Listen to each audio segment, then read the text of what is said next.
अब भारत सरकार इन आतंकियों और उनके आकाओं को चुन चुन कर मारने की बात कर रही है और उस दिशा में काम भी शुरू हो गया है। पाकिस्तान का हुक्का पानी बंद करने की पूरी तैयारी है भारत सरकार की तरफ से। पानी जो ट्रीटी हुई थी उस ट्रीटी को जो है रद्द किए जाने की घोषणा कर दी गई है। इसके अलावा जो बॉर्डर था वो सील कर दिया गया है। वाघा बॉर्डर से आने वाले लोगों को, वाघा अटारी बॉर्डर से जो लोग गए हैं उन्हें वापस आने के लिए कह दिया गया है।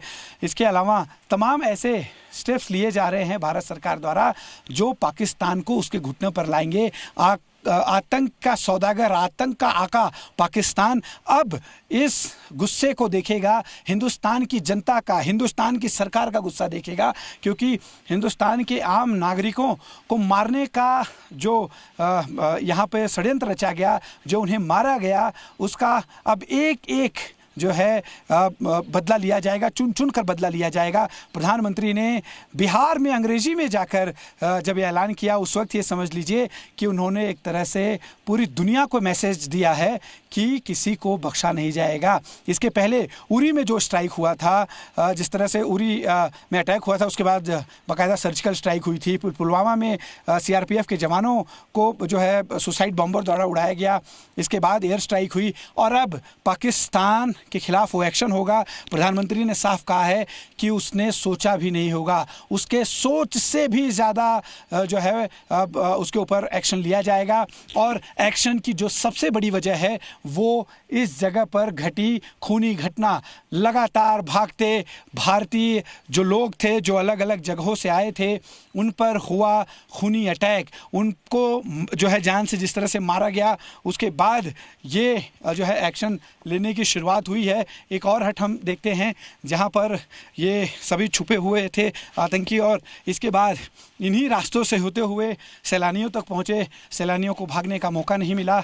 हम कोशिश करते हैं इस हट तक पहुंचकर यहाँ की स्थिति दिखाने की। देखिए, आप सोचिए, जब यहाँ पर घटना हो रही हो, आपके सामने मौत हो और आप अपने आप को बचा भी ना पाए, ये कितनी गंभीर बात है कि आप अपने आप को बचा नहीं सकते। देखिए, यहाँ पे भी किसी का कपड़ा छूटा है। यहाँ अमूमन बैठे रहे होंगे सैलानी, और जैसे ही फायरिंग होनी शुरू होगी उन्होंने अपना जैकेट छोड़ा, अपनी जान बचाते हुए यहाँ से भागने की कोशिश करी होगी। ये टेंट है, देखिए, इसे खोल के हटा दिया गया है। ये जगह पर भी छुप नहीं सकते थे, इसलिए सैलानियों ने भागने की पुरजोर कोशिश की होगी, जिसमें वो पूरी तरह से असफल रहे।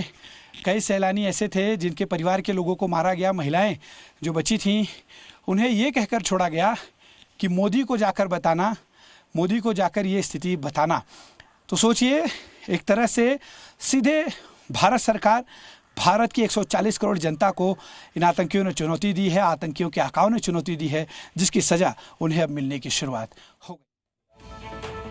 ये दो तस्वीरें आपके सामने है। देखिए, ये वो आतंकवादी है जो निहत्थे लोगों पर, पर्यटकों पर, और कोई वहाँ पर उनके साथ जो कुछ भी हुआ वो पूरी दुनिया ने देखा। बहुत जो है ख़तरनाक रास्ता है ये, और इन रास्तों से होते हुए सैलानी ऊपर गए थे और फिर उनके साथ बर्बरता की गई। आतंकी जो थे उन्होंने दूसरा रास्ता लिया था और पहाड़ी रास्ते से होते हुए वो सीधा उस जगह पर पहुंचे थे जहां पर उन्होंने आतंक मचाया और 27 लोगों को मौत के घाट उतार दिया। आपको बता दें कि उनकी तलाश अभी भी इन्हीं इलाकों में चल रही है जहां पर ये छुपे होने की आशंका जताई जा रही है। आप देखिए, पूरा जंगली इलाका है, पूरा पहाड़ों से घिरा हुआ है, और इन्हीं इलाकों में आतंकियों के छुपे होने की जो है सूचना फ़िलहाल है। हालांकि अभी तक ये आतंकी सुरक्षा बलों के हत्थे नहीं चढ़े हैं, जिनकी फ़िलहाल तलाश की जा रही है। कैमरा पर्सन सनी पासवान के साथ अश्विन पांडे, जी मीडिया, पहलगाम।